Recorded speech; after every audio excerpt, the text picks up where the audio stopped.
एक हमारा gear power transmission method भी होता है जो सबसे ज्यादा पॉपुलर है और जहां भी कॉम्पैक्ट एरिया हो, यानी कि centre distance between two shaft बहुत क्लोज हो, जैसे कि ऑटोमोबाइल में गियरिंग सिस्टम होता है, गियर बॉक्स होता है, इतना बड़ा गियर बॉक्स होता है, उसमें कई सारे शाफ्ट लगी होती है और एक शाफ्ट से दूसरे शाफ्ट तक पावर ट्रांसमिट करना है। तो इतने कॉम्पैक्ट एरिया में हम बेल्ट से या चेन से या किसी रोप वगैरह से पावर ट्रांसमिट करेंगे तो पहली बात तो फिजिबल नहीं होगा। अगर हो भी जाएगा तो हम लोगों ने बेल्ट में देखा था स्लिपेज का केस बहुत ज्यादा होता है, एक पुली और बेल्ट के बीच में स्लिप हो रहा था, फिर दूसरी पुली बेल्ट के बीच में स्लिप हो रहा था। सेम आपका होता है रोप के केस में। तो जो बहुत इफेक्टिव और इफिशियंट मेथड है पावर ट्रांसमिशन का, जो एग्जैक्ट वेलोसिटी रेशियो ड्राइविंग से ड्रिवन शाफ्ट को ट्रांसमिट करें, तो वहां पर हम लोग यूज करते हैं गियरिंग सिस्टम। ठीक है, 2 गियर लगा देंगे, एक शाफ्ट के ऊपर एक गियर माउंट कर देंगे, एक शाफ्ट को रोटेट करेंगे तो उससे जो माउंट वाला गियर है वो भी रोटेट होगा और इस गियर से हम दूसरा एक और गियर मैच कराते हैं, मेट कराते हैं, तो वो गियर रोटेट करेगा, वो गियर किसी दूसरी शाफ्ट के ऊपर होगा, तो ऐसे हमारे दूसरे शाफ्ट के ऊपर पावर ट्रांसमिट होता है। तो हम यहाँ पर देखेंगे टूथ गियर सिस्टम क्या है, होता क्या है। टूथ गियर सिस्टम एक तरह से हमारा व्हील होता है, ठीक है, जिसमें 2 व्हील है और उन व्हील के आउटर सर्कमफ्रेंस पर जो फ्रिक्शन है, अच्छा खासा फ्रिक्शन है कि दूसरा अगर कोई गियर उसी फ्रिक्शन का या कोई दूसरी व्हील अगर उसके कांटेक्ट में आए, एक को रोटेट करे तो ड्यू टू फ्रिक्शन दूसरे को भी अपने साथ कैरी फॉरवर्ड कराए, तब तो हम पावर को ट्रांसमिट कर सकते हैं, क्योंकि एक गियर हमारा रोटेट हो रहा है, दूसरा उसे रोटेट होने लगे। बट एक्चुअल में ऐसा हो नहीं पाता है, उसके आउटर सरफेस पर फ्रिक्शन बहुत अच्छा नहीं मिल पाता है। तो फिर क्या करते हैं, आउटर सरफेस पर कुछ टीथ काट देते हैं, ठीक है, चारों तरफ पूरे सर्कमफ्रेंस पर टीथ काट देंगे। तो जो भी इसे मेटिंग गियर होगा, मेटिंग व्हील होगा, उसके ऊपर भी टीथ काट देंगे। तो इसी फॉर्मेशन को अगर हम किसी एक व्हील पर टूथ प्रोफाइल को कट कर लें और यूज करते हैं पावर ट्रांसमिशन में, तो ऐसे व्हील को ही हम लोग गियर बोलते हैं। ठीक है, इस गियर को हम देखते हैं आगे इसकी क्या क्या विशेषताएं हैं। जैसे आप यहाँ पर देख रहे हैं, एक हमारी कोई ये शाफ्ट है,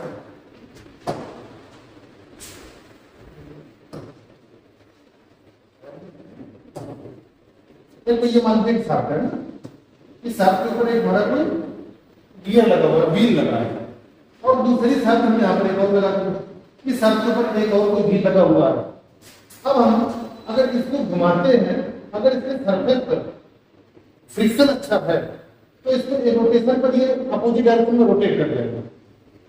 इसी का अगर हम टॉप में देखते हैं तो यहाँ पर आप देख रहे हैं कि हमारी कोई शाफ्ट है, ये शाफ्ट है, इसके ऊपर एक व्हील लगा हुआ है, ये इसकी सरफेस हो गई और एक ये व्हील लगा है।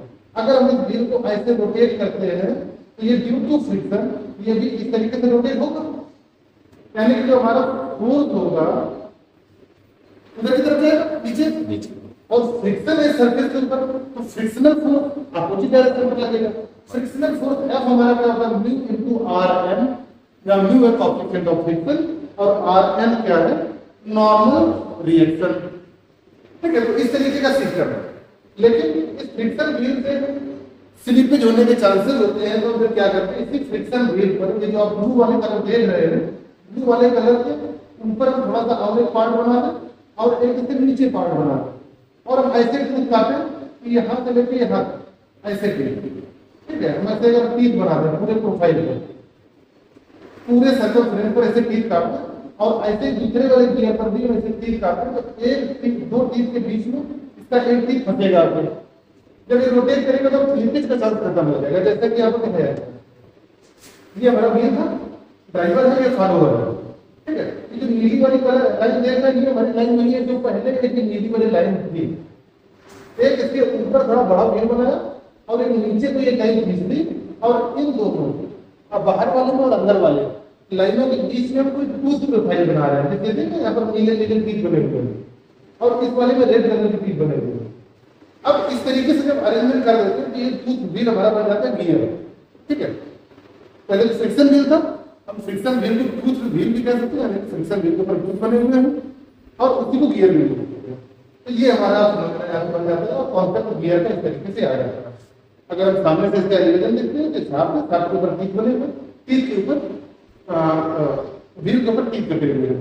और एक व्हील के टीथ दूसरे व्हील के बीच के साथ मेश होंगे और इस तरीके से ऐसे चलेगा, एक को रोटेट करेंगे दूसरा टीथ के साथ दूसरे को घुमाएगा। ठीक, ये कॉन्सेप्ट है हमारे गियर का। आगे और देखते हैं गियर में एडवांटेजेस क्या क्या हो सकते हैं और डिसएडवांटेजेस क्या क्या हो सकते हैं as compare to previous power transmission drives, जैसे कि बेल्ट, रोप, चेन, इनकी अपेक्षा क्या क्या फायदे हो सकते हैं गियर के ट्रांसमिशन सिस्टम को अपनाने में। तो सबसे पहला जैसे कि हम देख रहे हैं ट्रांसमिट एग्जैक्ट वेलोसिटी रेशियो, क्योंकि स्लिपेज कहीं होने के चांस है नहीं। जो भी हम आरपीएम ड्राइवर में दे रहे हैं या जो वेलोसिटी रेशियो डिसाइड कर देंगे उसके डायमीटर के अकॉर्डिंग, वही same exact velocity ratio pass on होगा टू द फॉलोअर, है ना। कोई स्लीपेज का चांस नहीं है, कोई दिक्कत नहीं है। इफेक्टिव पावर ट्रांसमिशन होगा, पहली चीज। दूसरा है it may be used to transmit large power. जहां बहुत हैवी पावर को ट्रांसमिट करना हो, लार्ज अमाउंट ऑफ पावर को, तो वहां पर हम क्या करते हैं, गियर को इस्तेमाल करते हैं, क्योंकि हैवी पावर के केस में रोप या बेल्ट ये सब फेल हो जाते हैं, स्लिपिंग बहुत ज्यादा होगा और बेल्ट की अपनी एक क्षमता है। ठीक है, it has high efficiency better होगी, क्योंकि कॉमन सी बात है जब कोई स्लिपेज नहीं होगा तो इफिशियंट पावर ट्रांसमिशन होगा।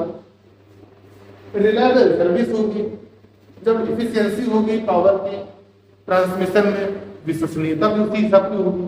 ठीक है, यानी कि रिलायबल हो जाएगी सर्विसेज की।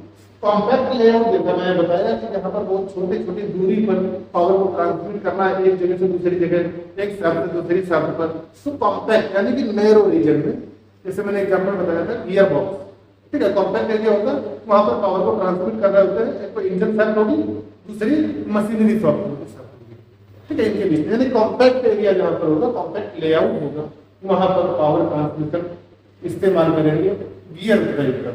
ठीक है, तो ये इसके फायदे हैं, एडवांटेज है। नुकसान क्षेत्र में क्या हो सकता है, गियर की प्रोफाइल काटना एक कोई मामूली बात नहीं होती, बहुत स्किल्ड और बहुत हुनर का काम है। इसमें एक एक चीज अभी हम जब टर्मिनोलॉजी देखेंगे तब बहुत क्लियर करेंगे कि बहुत प्रिसाइज तरीके से गियर की कटिंग करी जाएगी। अगर जरा सी भी हमारी एक्यूरेसी इधर से उधर होती है तो जब गियर ऑपरेशन होगा तो नॉइज आएगी।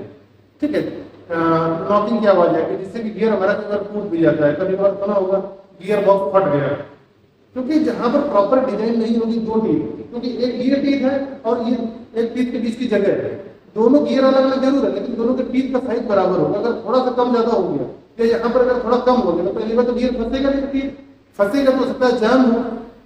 अगर ढीला रह गया तो नॉकिंग की आवाज आएगी। तो यानी कि बहुत स्किल्ड मैन्युफैक्चरिंग की आवश्यकता है। एक ये लिमिटेशन है manufacturing of gear required special tool and equipment. Special tool और इक्विपमेंट से ये प्रोफाइल को कट किया जाएगा। ठीक है, मेरी cause vibration and noise during the operation in case improper manufacturing follow किया गया है, अगर गियर की प्रोफाइल को बनाते हैं। अब आते हैं क्लासिफिकेशन ऑफ टूथ व्हील। अब ये टूथ व्हील होगा, इसको क्लासिफाई किया गया कई तरीके से। जो गियर है, गियर का क्लासिफिकेशन कई तरीके से किया गया है, उसमें हम एक एक देखते हैं। जैसे कि पहला आपका हो जाता है according to the position of axis of the shaft. जो भी शाफ्ट है, जैसे कि मान लीजिए कोई एक बड़ी है शाफ्ट, ठीक है, इसके ऊपर हमारे कोई एक गियर है, इसके ऊपर तीन बना दिए गए, दूसरा एक हमारा कोई यहाँ पर शाफ्ट है, यहाँ पर कोई इसके ऊपर दूसरा कोई कीट काउंट करके यहाँ पर कीट बना दिया। तो इसका मतलब ये है कि according to position of axis of shaft, यानी ये शाफ्ट की एक्सिस होती है, ये शाफ्ट की एक्सिस होती है।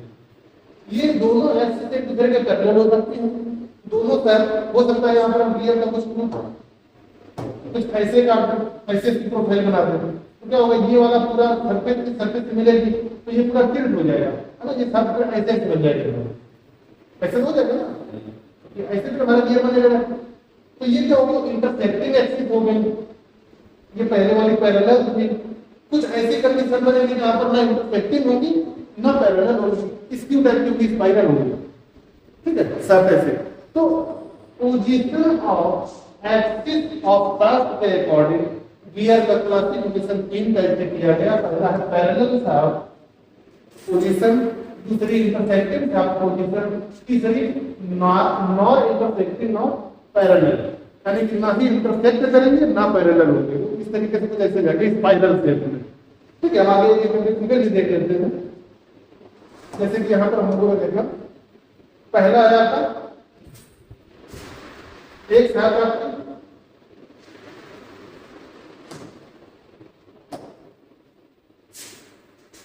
एक साथ मान लीजिए कोई ऐसे था, ठीक है, एक हम दूसरा गियर भी यहाँ पर लगा देते हैं इस प्रकार। ये क्या हो गया, पैरेलल था, दूसरे के पैरेलल हो गया तो था।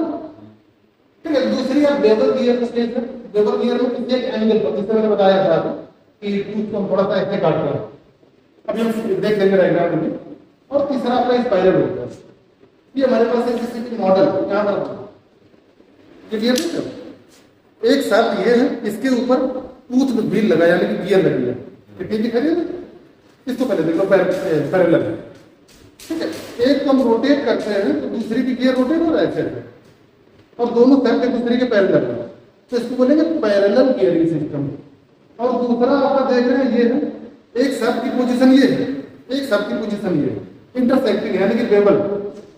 ठीक है, एक को रोटेट करोगे दूसरा रोटेट होगा, समझ रहे हैं। तीसरी अभी डबल हेरिंग बोन है, उसको देखेंगे बाद में। अब तीसरा आपका स्पाइरल हो गया। स्पाइरल का भी हमारे पास मॉडल नहीं है, वहां लगा हुआ है, लैब में दिखा देंगे। ठीक है, एक ये चीज हो गई। दूसरे टाइप का क्लासिफिकेशन होगा according to peripheral velocity of the gear. इसका मतलब क्या हुआ, जो भी हमारा पेरिफेरल वेलोसिटी हो, जैसे कि कोई हमारा ये गियर है, ये साथ आपकी रोटेट करेगी तो गियर भी रोटेट करेगा।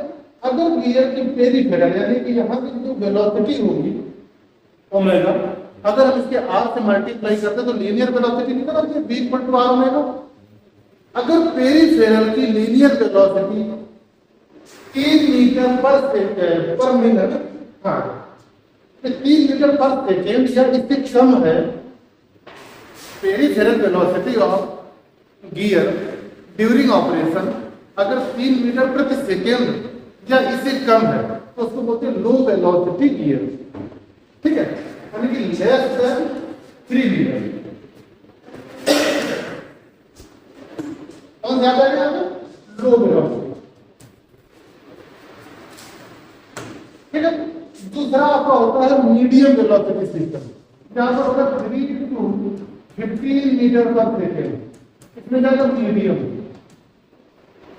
ठीक है, और तीसरा जहां पर बहुत हाई स्पीड से कोई पावर ट्रांसमिट हो रहा होता है, वेरी हाई स्पीड, यानी कि more than 15,000 15 metre per second भी जाएगा आपका हाई वेलोसिटी। ठीक है, तो 3 टाइप के, लो वेलोसिटी आ जाएगी, मीडियम वेलोसिटी, हाई वेलोसिटी। अगर लो वेलोसिटी है तो 3 मीटर पर सेकेंड कौन सी वेलोसिटी होगी, लीनियर वेलोसिटी ऑफ पेरिफेरल या सर्कमफेरेंशियल वेलोसिटी ऑफ गियर। दूसरा आपका मीडियम वेलोसिटी है, इसमें 3 मीटर पर सेकेंड से लेकर 15 मीटर पर सेकेंड तक की वेलोसिटी होगी। ये चीज मेमोराइज कर लीजिए, कॉम्पिटिटिव एग्जाम में अक्सर पूछ लिया जाता है। ठीक है, लो वेलोसिटी गियरिंग में क्या वैल्यू होगी, less than 3 meter per second, medium में 3 metre to 15 metre per second, और हाई वेलोसिटी में मोर देन या greater than 15 metre per second की कौन सी वेलोसिटी होगी, लीनियर सर्कमफेरेंशियल। ठीक है, तो दूसरे जैसे क्लासिफिकेशन हो गया according to the peripheral velocity of the gear. इसी तरीके से तीसरे टाइप का, यहाँ पर देखिए कुछ डायग्राम भी आप देख रहे हैं, ये कौन सा हो गया, इंटरसेक्टिंग। ये हेलिकल गियर है, जब हेलिकल दिखाई दे रही है उसी के आगे बात कर रहे हैं। गियरिंग सिस्टम हमारा एक टाइप ऑफ गियरिंग के हिसाब से भी हो सकता है, यानी कि अरेंजमेंट कैसा है, पावर का ट्रांसमिशन किस तरीके का है। तो कुछ हमारे एक्सटर्नल गियर होंगे, कुछ इंटरनल गियर होंगे। इंटरनल गियर का मतलब ये है और एक्सटर्नल गियर का मतलब ये है कि अगर कोई एक सरफेस है, इसके बाहर सरफेस पर टीथ बनाए गए हैं, और दूसरा गियर भी अगर इसके बाहर है तो इसको बोलेंगे एक्सटर्नल गियरिंग। ठीक है, कुछ आपके होते हैं कि एक कोई आपका ये जो गियर अंदर वाला है इसके चारों तरफ घूम रहा होगा। कई बार वो होता है, आपने देखा होगा बच्चे जो ड्राइंग वगैरह बनाते हैं, एक बड़ा सा एनुलर व्हील होता है, उसके अंदर छोटे छोटे गियर बड़े होते हैं, गोल बने होते हैं, तो पेंसिल फंसा के बच्चे ऐसे घुमाते रहते हैं, है ना। तो टीथ क्या है, एक छोटे वाले में तो एक्सटर्नल गियर होंगे, बाहर सरफेस पर होंगे, और जो बड़ा वाला एनुलर होगा उसके अंदर साइड में टीथ बने होते हैं। तो बड़े वाले के अंदर छोटे वाला गियर को रोटेट कराया जाता है।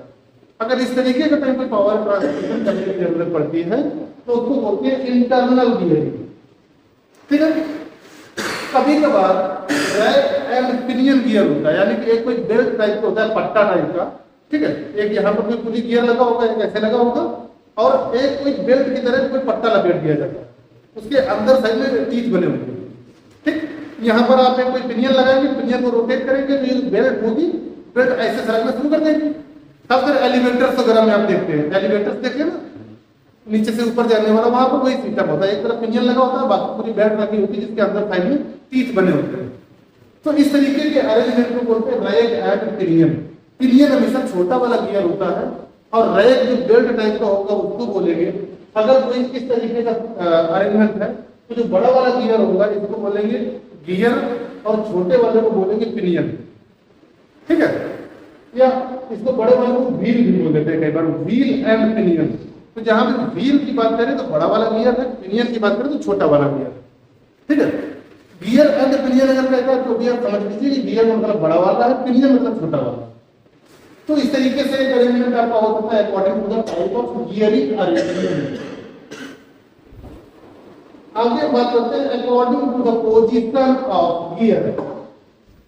According to the position of gear, ये भी आपके 3 टाइप के होंगे, और डिफरेंस माना जाता है कि अगर कोई एक शाफ्ट है, अगर शाफ्ट का एक्सिस जो टीथ बनाया गया व्हील पर, ऐसे मान लीजिए एक कोई हमारी शाफ्ट है, शाफ्ट के ऊपर आपने कोई गियर लगाया हुआ है। अब गियर में टीथ अगर आपने सीधे सीधे बिल्कुल काटे हैं, तो सीधे सीधे टीथ है, यानी कि position of teeth parallel to the axis of shaft है, तो इसको बोलेंगे स्ट्रेट गियरिंग, स्ट्रेट पोजीशन। जैसे आप इस डायग्राम में देख रहे हैं, यहाँ पर आप जो टीथ देख रहे हैं, टीथ बिल्कुल सीधे सीधे कटे हुए हैं, दिखाई दे रहा है, बिल्कुल सीधे सीधे टीथ कटे हैं, और यही आपकी एक्सिस है शाफ्ट की। तो शाफ्ट की एक्सिस और ये सीधे अगर कटे हैं किसको बोल रहे हैं, इस पर गियरिंग वैसे बोलेंगे। और दूसरे में आप देख रहे हैं यहाँ पर तिरछे गियर कटे हैं, टीथ तिरछे कटे, इधर भी तिरछा कट रहा है, हालांकि है ये भी स्ट्रेट। दोनों शाफ्ट की पोजीशन अगर एक दूसरे के स्ट्रेट है तो इनको बोलेंगे स्ट्रेट गियरिंग। और दूसरा आपका इंक्लाइंड है, इंक्लाइंड में कौन सा हो गया, जो स्ट्रेट शाफ्ट नहीं है, एक शाफ्ट ऐसे एक्सिस है, एक ऐसे इंटरसेक्टिंग अगर है तो उसको बोलेंगे इंक्लाइंड। और तीसरा आपको बताया था कर्व। कर्व मतलब जो गियर की टीथ होगा वो टीथ ऐसे होगा कि ना शाफ्ट के पैरेलल होगा और ना ही इंटरसेक्टिंग होगा, ऐसे होगा थोड़ा स्पाइरल टाइप का, ठीक है, कर्व टाइप का बनाते हैं कर्व। तो वो वाले आपके हो जाते हैं position of teeth on the gear surface. अब हमें कुछ बात और करने जा रहा है तो उसको भी देख लीजिए। इस पर गियरिंग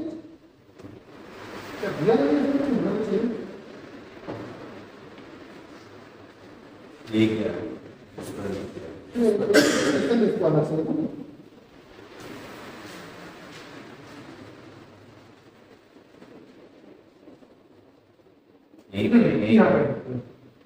आपने जो पैरेलल देखा, पैरेलल और इंटरसेक्टिंग और neither intersecting not parallel.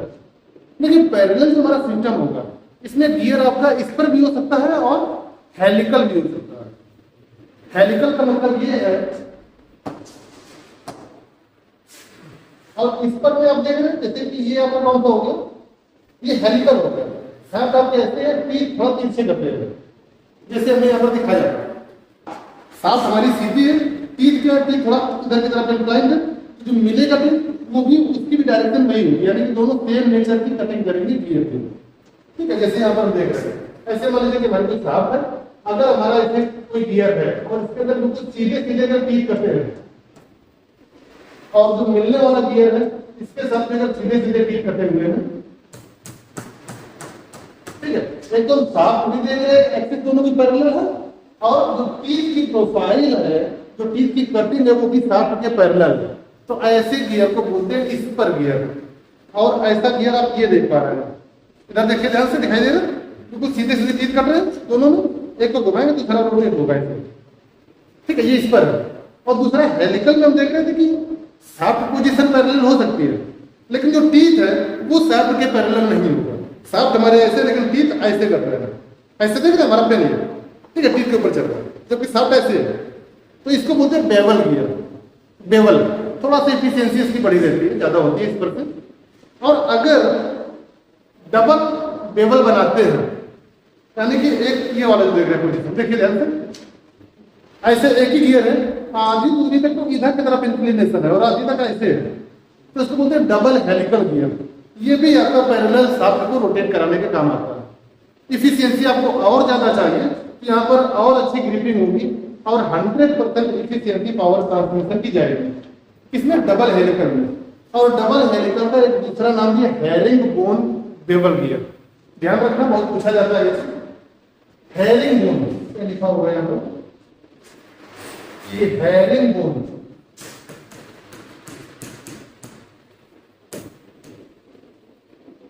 Herring bone double helical या हेरिंग बोन हेलिकल गियर,